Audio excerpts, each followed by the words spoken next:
ஆண்டவருடைய நாமத்துக்கு மகிமை உண்டாவதாக. May all praises be to God's holy name today. 2024 November 17ஆம் தேதி ஞாயிற்றுக்கிழமை. Today is a good Sunday morning. Today is 17th the month of November 2024. இயேசுவின் நாமத்தினால் In the name of our Lord Jesus Christ, வார்த்தைக்கமைய வாழ்ந்து ஆசீர்வதிக்கப்பட கிருபை செய்வீராக. let us be blessed by living according to the word of God. Amen. Amen. என்னுடைய பிரசங்க தலைப்பானது The topic of my message today is வசனத்துக்கு கீழ்ப்படிவதால் due to obedience to God's word. நன்மைகள் நாம் பாக்கியவான்கள் மகிழ்ச்சி நிறைந்த வாழ்க்கையாகும். There is goodness, we are blessed, our life is filled with joy. முதலாவது குறிப்பு, As my first point, உத்தமமான நிலைக்கு வழி வகுக்கின்றது. it takes us to a blessed state.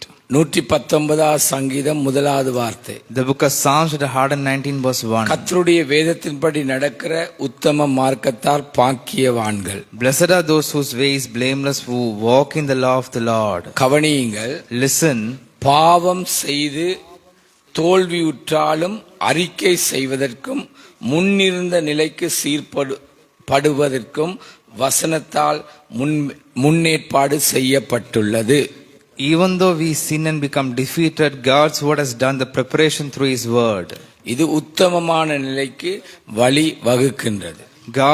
This preparation leads us to a blessed state. Amen. Amen. இரண்டாவது குறிப்பு, As my second point, சாட்சிகளுக்கு கீழ்ப்படிவதே. obeying the statutes of God. அல்லது தேவனுடைய கட்டளை கற்பனைக்கு கீழ்ப்படிவது. Obeying to God's commandments. 119 இரண்டாவது வார்த்தை. The book of Psalms at 119 verse 2. அவருடைய சாட்சிகளை கைக்கொண்டு அவரை முழு இருதயத்தோடும் தேடுகிறவர்கள் பாக்கியவான்கள். Blessed are those who keep his testimonies, who seek him with their whole heart. கணக்கில் எடுத்துக்கொள்ளப்படும். It will be taken into account. இதற்கு முழு இருதயத்தோடும் மகிழ்விக்கும் பொருட்டு பெருமளவு விருப்பத்தோடு செயல்படுவதாகும். It is a state that operates with great desire in order to make God happy with one's whole heart. Amen. Amen. மூன்றாவது குறிப்பு, As my third point, அநியாயத்திற்கு விலகி வாழ்தல். living a life avoiding injustice. மகிழ்ச்சி விளங்கும். Joy will be expressed. மகிழ்ச்சியை கண்டடையவும் முடியும். We will be able to find happiness in our life. இது பொல்லாப்பிற்கு விலகும் வழி. It will be a way to avoid evil. நன்மை செய்வதற்கு முழு நேரத்தையும் செலவிடும் நிலையாகும். It is a state that spends all one's time to good. சபையே வசனத்துக்கு கீழ்ப்படிவதில் உத்தம நிலை. Listen, O church, a blessed state in obeying God's word. தொடர்ந்து முழு இருதயத்தோடும் செயல்படும் நிலையோடு நன்மை செய்வதில் முழு நேரத்தையும் செலவிடும் நிலையாகும். It is a state that operates with one's whole heart. வசனத்துக்கு கீழ்ப்படிவதால் வரும் ஆசீர்வாதம்.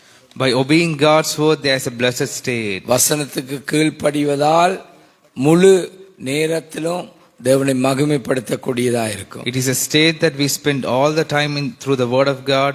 We glorify him. இயேசுவின் நாமத்தினால் இந்த வார்த்தைகள் கிரியை செய்யட்டும். In the name of Lord Jesus Christ, let this word of God work in our hearts. Amen, amen. Amen, amen. கர்த்தர் தாமே உங்களை ஆசீர்வதிப்பாராக. May God bless you abundantly.